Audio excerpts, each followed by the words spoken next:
Hello guys! Another recipe naman yung aking i-share ngayon. Ngayon ipakita ko muna yung mga gagamitin ko para sa ating recipe. Ayan guys, ito pala yung mga gagamitin natin. Boiled potato, flour, egg, breadcrumbs, tsaka cheese. Tapos may hotdog tayo. Chicken yung pinili ko. Tara, umpisahan na natin yung ating recipe. Una, imamash ko muna yung ating potato.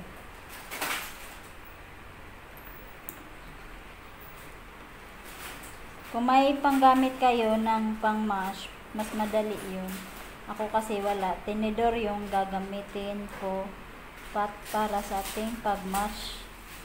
Ayan, tapos ko na na-mash yung ating potato. Ngayon, mag-add ako ng black pepper at salt.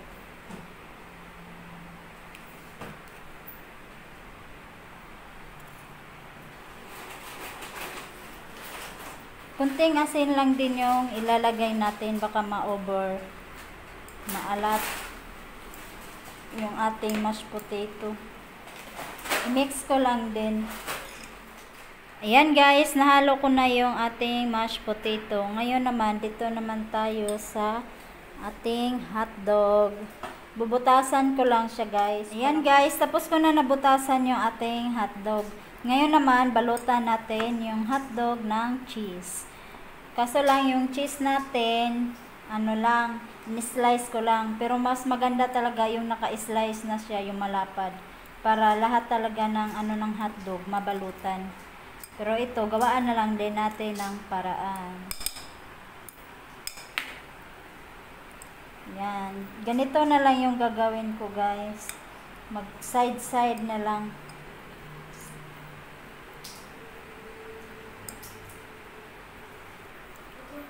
Ito guys, dito muna tayo sa ating mashed potato. Gagamit lang din ako ng scoop para mapantay yung ating paglagay sa hotdog.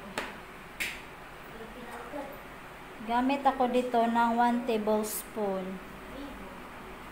Ipa-flat ko lang dito sa ating chopping board. Tapos, lang natin, ibilog-bilog lang guys. Ayan, ipa-flat ko lang siya guys dito.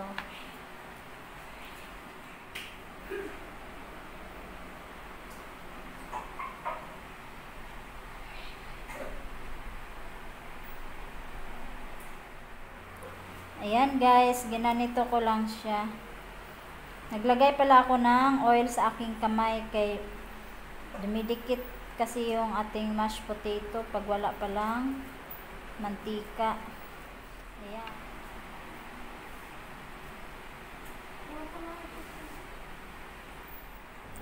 Ayan guys, tapos ko na siya na form.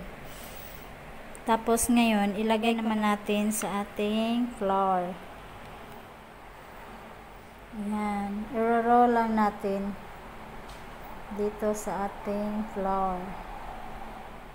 Tapos, dito naman sa ating egg. I-roll lang din natin para dumikit yung breadcrumbs mamaya. Ayan, dito ko naman ilagay. Ayan, lagay ulit natin sa flour. Tapos, dito sa ating egg.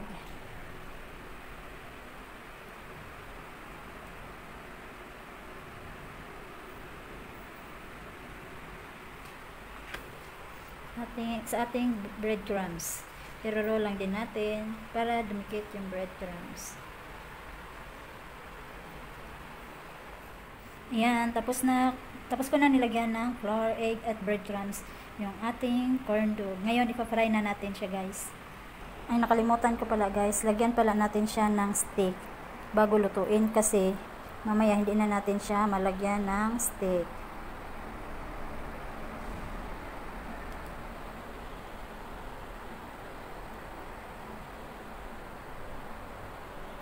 Ayan, nalagyan ko na siya ng stick. Guys, nakauna yung ating kalan.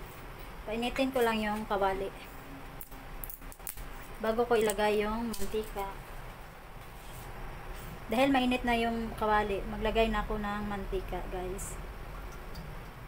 Damihan natin kasi kailangan kasi siyang ano talaga sa mantika. Ayan, mainit na yung mantika. Ilagay ko na yung ating corn dog. Hinaan ko lang yung ating apoy, baka bigla siyang masunog.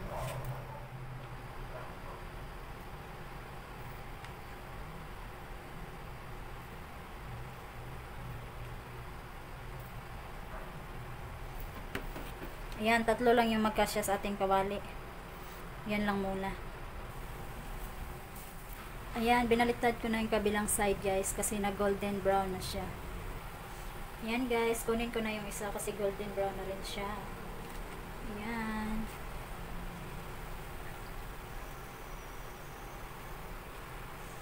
Sarap na yung ating corn dog.